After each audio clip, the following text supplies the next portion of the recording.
Ambati రాంబాబుకు remand విధించారు.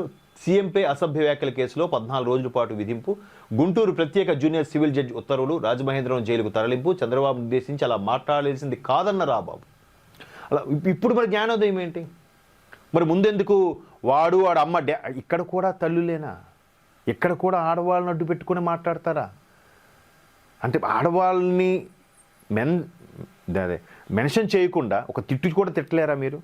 ఏం చదువుకున్నారు, ఏం రాజకీయాలు, ఏమి హుందా రాజకీయాలు, ఇంత నీచ రాజకీయాలు. చంద్రబాబును ఉద్దేశించి అలా మాట్లాడాల్సింది కాదన్న రాంబాబు. మరి ముందెందుకు అంత ఆవేశం? ఎవడు రమ్మను, ఎవడు ఆడమ్మ డాష్ రమ్మను లకారాలతో. చూడండి అసలు విజ్ఞత. ఇప్పుడు మీడియా సమక్షంగా మేమే లకారం అంటున్నాం, ఆ పదం వాడలేక కోపం వస్తుంది, చిరాకు వస్తుంది.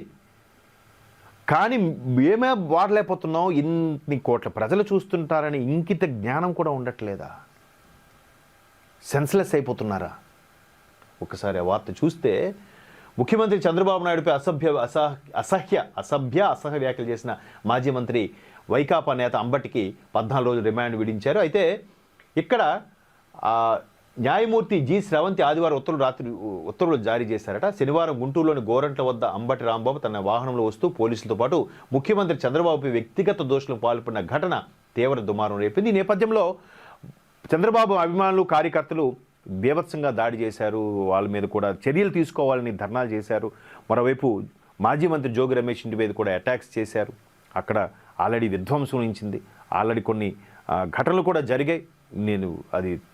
అది కూడా తప్పే. కానీ తీవ్ర చూడండి, ఒక మాట ఎంతగా దారితీస్తుందంటే బీభత్సమైన గొడవకి దీనికి దారితీస్తుంది.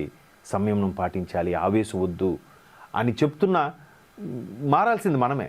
అది ఆబ్వియస్లీ ఒప్పుకొని తీరాల్సిందే. అలాగే గుంటూరు జిల్లా తెదేపా అధ్యక్షుడు పిల్లి మాణిక్యారావు, నల్లపాడు ఎస్ఐ ఇచ్చిన ఫిర్యాదుల ఆధారంగా అంబటి రాంబాబుపై నల్లపాడు పోలీస్ స్టేషన్లో 2 కేసులు నమోదయ్యి ఈ కేసులో అంబటిని శనివారం రాత్రి పోలీసులు అరెస్ట్ చేశారు.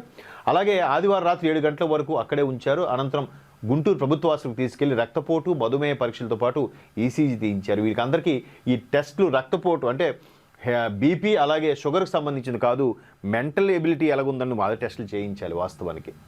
ఆ తర్వాత 8:45కు స్థానిక ప్రత్యేక జూనియర్ సివిల్ జడ్జి న్యాయస్థానంలో హాజరుపరిచారు రాత్రి.